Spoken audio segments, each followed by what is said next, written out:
On today's Taste Texas, shrimp and pasta and a little sangria, summer style. My recommendation is just cut up the back of the shrimp. Right. That's going to pull the vein out. Especially with a white grape, what it tastes like at harvest is what the wine's going to taste like when you're all done. so pull up a chair and join us at the table.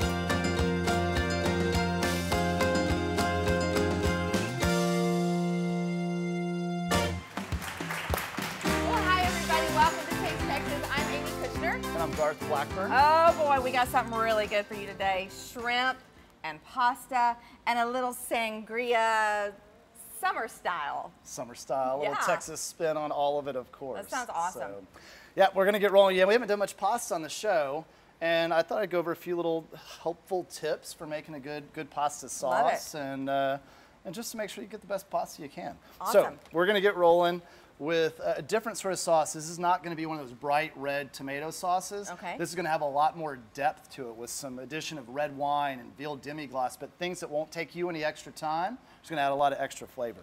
You lost me at veal demi-glace. Yeah, What? I figure as much. What is that? You could substitute Sounds like a lot of time. bouillon maybe, or whatever it is A that you would use bouillon? as a base. Okay, I can handle a bouillon cube. Okay, this is, as you know, I love mushrooms, but I appreciate the fact that not everyone else does. You won't know there are mushrooms in this sauce, but they're going to add a lot of body to it. It'd almost be like a vegetarian meat sauce if it weren't for the veal demi-glace that's in it. So I'm going to have you grate this. This is going to take away the texture, so just run it down that large grate. Is this a trick? No, this is not. It's not loaded with something that's going to pop out of there. You never know about Garth, right? We're doing this because those of you that don't like mushrooms, it's almost always what? What's the reason? Texture, right? Texture. Several I of y'all don't said know why texture. It's not anybody really wouldn't a like a taste. mushroom. I think they're fantastic. I love mushrooms. All right, so we've got our mushrooms ready, our onions ready. I'm going to slice a little bit of garlic, so fresh garlic. And if you will turn up the heat on that back pan. Sure. Left knob, there you go. Okay. So this is 2 cloves of garlic, half of an onion, our kitchen pride mushrooms, of course. And now we're going to apparently take the big thing of olive oil. I'm loving how beautiful the tomatoes are looking now this time of year. They're just so bright and vibrant. They are, and I'm going to give you some tips on how to work with them. Okay. Well, that was hot. Now you can turn down the heat a little bit. All right, I'm going to have you stir that around for me if you would, just to make sure it doesn't burn. Okay. Okay, now the tomatoes. If you don't want a watery tomato sauce, then what we want to do is remove some of that moisture. Drop that in.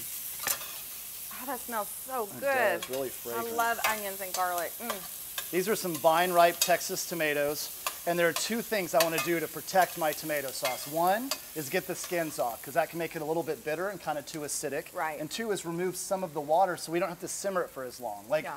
you know, Grandma's marinara, I mean, she'd cook it like all day, right? Yeah. Yeah. Especially the Italian grandmas. But if you don't have time for that, then cooking this off in the oven on broil will release the skin, and it will remove some of the moisture, so we're going to Okay. concentrate our sweetness. The sugars in the tomato start to caramelize, and all gets packed into one package in about 10 minutes on That's broil it, in the huh? oven.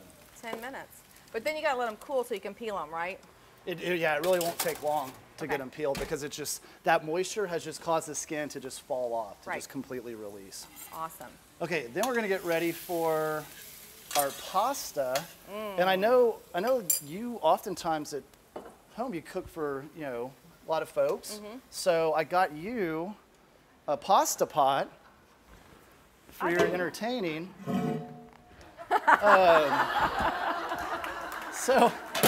Well, hey, Amy, are you back there? This would be great. That was quite a project to get that one here and ready for you. Oh my goodness. How in the heck do you do anything with this? This will be awesome. We'll put all the chili we can make in here, right, Jackson? He's like, oh, Jack's God, like, Meta, oh, no, you're don't embarrassing say my name me. again.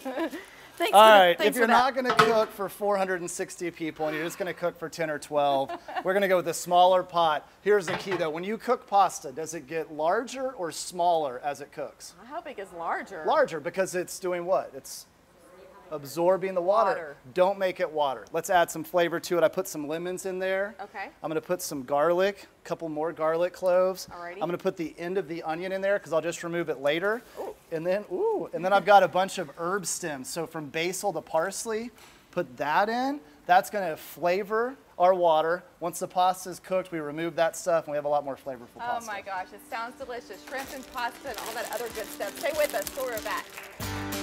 So what am I doing with that?